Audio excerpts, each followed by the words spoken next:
You might notice I don't talk a lot about sex in my act. And I think a lot of it comes back to the fact that when I started doing stand-up, my mentor told me, only write about what you know. But I do have one sex joke I like to share sometimes, and that's if you're ever fooling around with a woman, and she asks you what your favorite position is. Don't tell her assistant manager.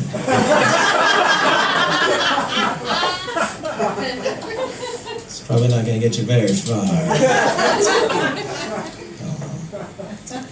As I said, I'm in a relationship, but when I was a single man, I had little things I like to do when I was dating. Like, my favorite first date activity was I would take women out to a grocery store, and then we'd go out to the parking lot afterwards, and I would find out if she was the kind of girl who would take the shopping cart all the way back to the front of the store, or if she would just abandon it,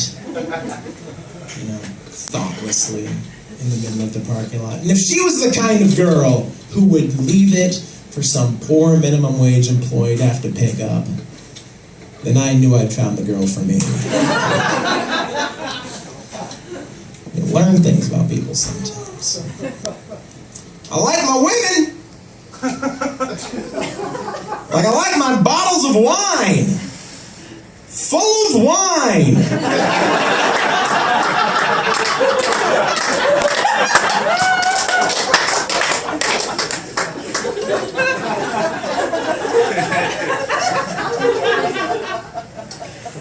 Apparently I've got a thing for drunk chicks, guys.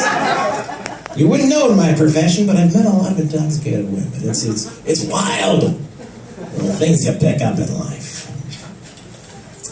I mentioned my dad being an ornithologist. He's an awesome guy. I love my family. They've taught me to kind of look for the weird things that happen in life and kind of hang on to them. I don't like unnecessary letters or pronunciation, and I don't just like unnecessary anything. Like I was on the road a little while ago, and I was going into a bank, and they had a little sign outside, like the cornerstone. It was engraved, and it said "Founded 1989 A.D." Really?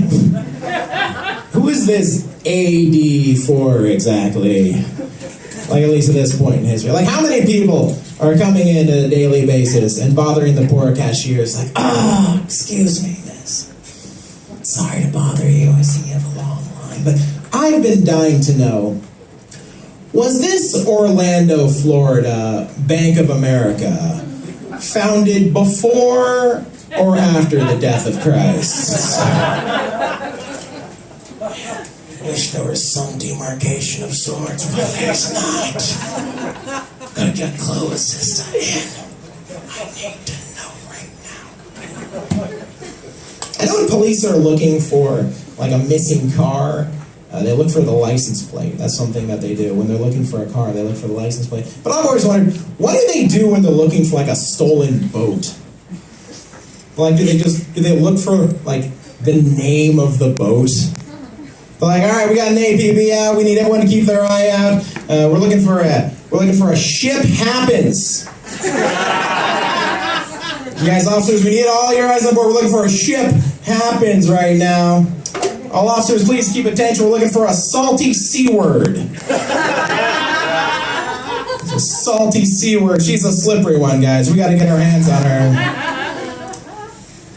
I was watching the news a little while ago. I saw a story about a glacier the size of Luxembourg that broke off from Antarctica. Finally, someone explained the story to me using my preferred unit of measurements.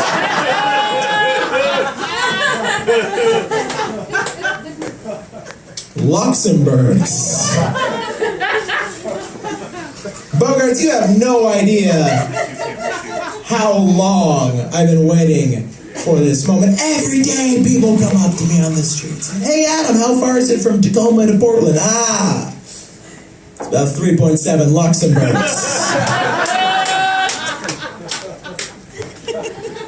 Give or take a Leningrad or two. It's all very relative on the 5. It's my mom making noise over there. She's a sweet lady. I'm glad she came out. I always feel weird telling jokes in front of my parents. I don't know why. They made me who I am. They get it. They certainly understand. They're nice. My mom's always been an amazing woman. I've always loved having her in my life. Not a great cook. Let's air it out right now. She's awesome. You know what it is? The problem, she's just a little too cocky in the kitchen. I think that's honestly all it is. Like she just even their biggest deal is she won't let technology get involved in her meals. Like even really simple things that we all take her for granted. You know, like the built-in oven timer. You know, she doesn't use that. And she always claims that her intuition would let her know when a meal was ready. I grew up believing intuition was some clever adult word for smoke detector.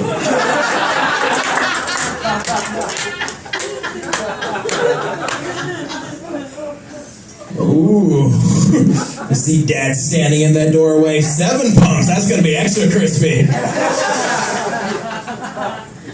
Oh, she knows how I like my chicken. You see so much white smoke pouring out our front door, and neighbors weren't sure if we were baking a casserole or announcing the election of a new pope.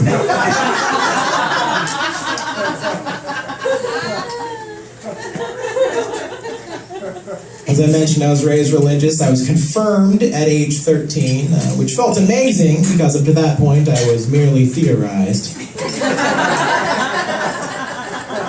Felt good to turn a corner. The neighborhood I grew up in, you guys know, most of us are from Seattle, probably all of us. Seattle has a great music town. Seattle's a wonderful music town. Probably there's so many good bands that have come out of Seattle, even obviously the big ones. You got like Nirvana, Hendrix. But I think my all-time favorite band was Pearl Jam. Still around, great band. I love them, and I always loved listening to Pearl Jam my whole life.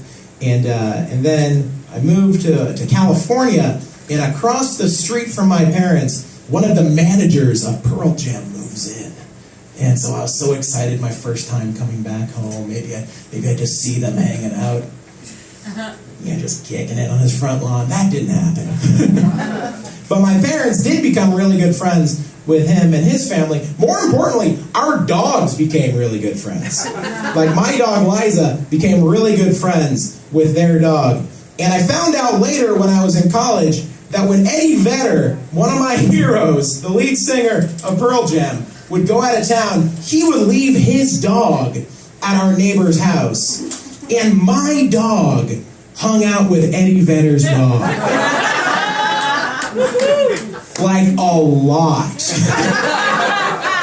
To the point that she met Eddie many times. Eddie, my hero, I never met. My dog Liza and him, tight as hell. Thick as thieves.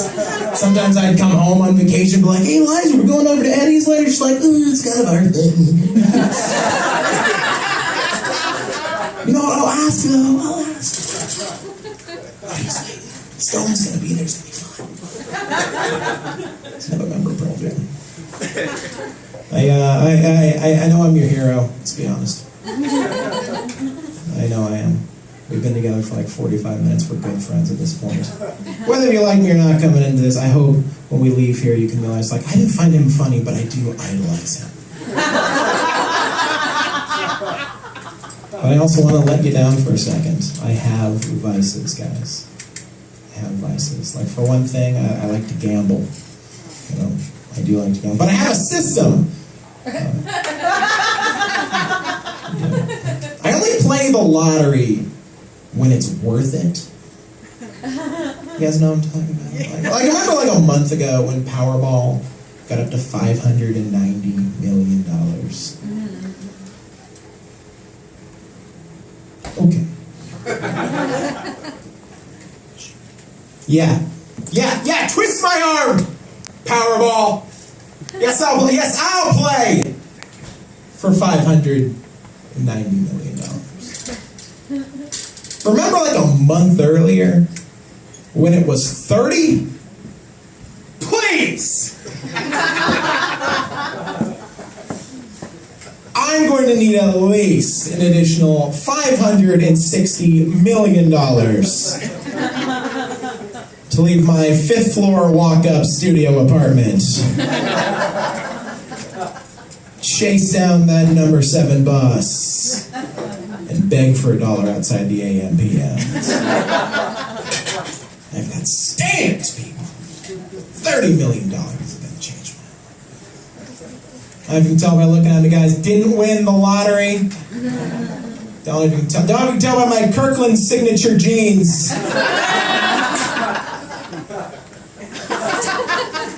There's 2 colors, but it does not fade. It just stops and starts again.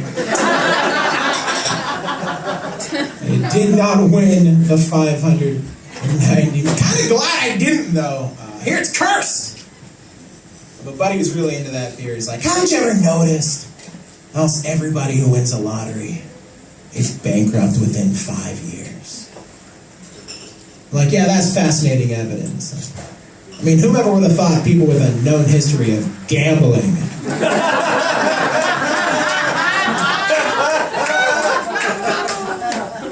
so bad at managing their finances. Graduated from college 7 years ago, everybody. Graduated from college 7 years! You clap for that. I am proud of that. Earlier I said don't clap for everything. You clap for that. I'm proud of it. 7 years. I was talking to a little classmate friend of mine about it. He said, yeah, can you believe it? It's been 7 years. Could have been doctors by now. No. No, we couldn't have. I think you're forgetting the whole part about how we barely got out of undergrad. I always thought there was a little bit more than just time separating you and I from the operating table. We're a few elective credits short in multiple departments. When I graduated from school, my college gave everybody in my graduating class an alumni license plate frame. And, you know, they're little metal frames, if you're not familiar, that is the alumni, they're like the name of the school on the bottom. The idea was we'd all run out, slap them on the back of our cars, let everybody know that we were proud products of their academic institution. But you know, if you can think back to what you or your friends were able to afford to drive as recent college graduates, yeah, that's for sure a license plate frame was really the best advertising technique. It's like how many wayward high school students were swayed seeing my 1989 Plymouth Reliant pedaling down the freeway. Buddies elbowing each other. Hey, where'd that guy go to school? Yeah, the one right there, the plastic bag covering his windows. That guy's obviously very successful. Hey, look at the way the smoke's just billowing out his exhaust pipe. Doesn't have time to get that fixed. Poor guy like that's probably got big important business meetings to get to, clients to impress. That seems like he also left some grocery bags on top of his car when he pulled out of the parking lot today. Mergers, acquisitions on his mind. Geez, maybe someday I'll be able to afford a car painted 3 different colors if I just apply myself. It's the American dream, George. Now get on board. Got a lot of friends in my life who told me through the years that I'm cheap. I want to take a moment to argue that, deny it. It's not true. Not true. In fact, it's not even possible.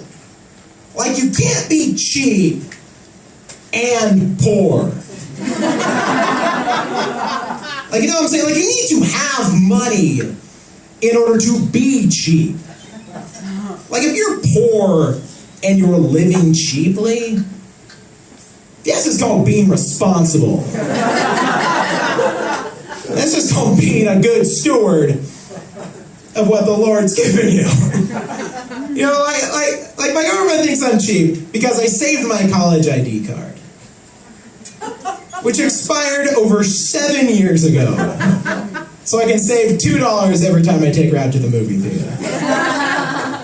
It's like, yeah, that's called making the best of a long-term investment. It's like clearly not doing anything with the actual degree I got there. Just gotta get something out of those 6 years. Gotta get something. You were shaking your head. Is that not a cheap guy? Is that cheap? It's a good idea to save that ID card. So you think it's not that cheap? You don't think it's that bad? You like it? So that's okay. But I think there's a line, you know? Like, that's okay. But you also don't necessarily want your boyfriend going up to the Fandango machine and hitting 2 kids on a date night, you know? Yes. Don't need buying those children's tickets. There's a line there. Like, saving the ID card is a cheap guy move. All right, I applaud you. I'm glad you think that way. I think the same way. But I also, a small part of my mind thinks that she's right. You know, I think maybe it is a cheap guy move. Yeah. If I was making money, if I was making $500,000 a year, yeah, I'd like to think I'd have thrown away my college ID card. But I'm not making $500,000 a year, guys. I'm making, and this is true, so little that 2 years ago when I filed my taxes, I got a letter back in the mail from the IRS letting me know it's cool.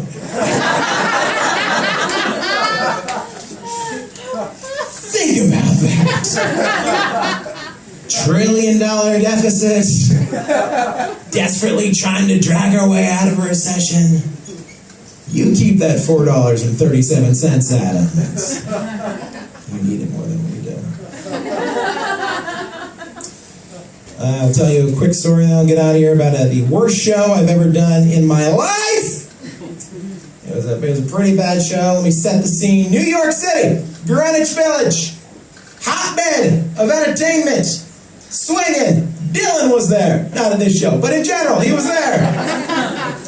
You know who was there? 4 people. 4 people in the audience. For some perspective, this. 4 people. And unlike these 4 people, they were not the best 4 people New York City had to offer. They did not love me. It was bad. They let me know at times how much they did not love me. And in fact, one of them just hated me so much, she actually got up in the middle of the show to walk to the back of the house and use the bathroom. Devastating to the show. Losing 25% of your credit. It was awful. I don't know what we were going to do, but I did my best. Wrapped up the set, said goodnight, put the mic in the stand, walked away, walked to the back of the room myself. And then the MC comes back on stage and says, "Hey everybody, how about one more round of applause for Adam Cozens?" And I notice at this point that she is in the bathroom of a unisex kind of bathroom situation, crouched over a cracked and dirty toilet bowl rim, doing cocaine off the rim of the toilet bowl seat. But when the MC made that announcement, she stopped, mid-cocaine intake, mind you, and stood up to yell back across the empty showroom, "That guy was corny!"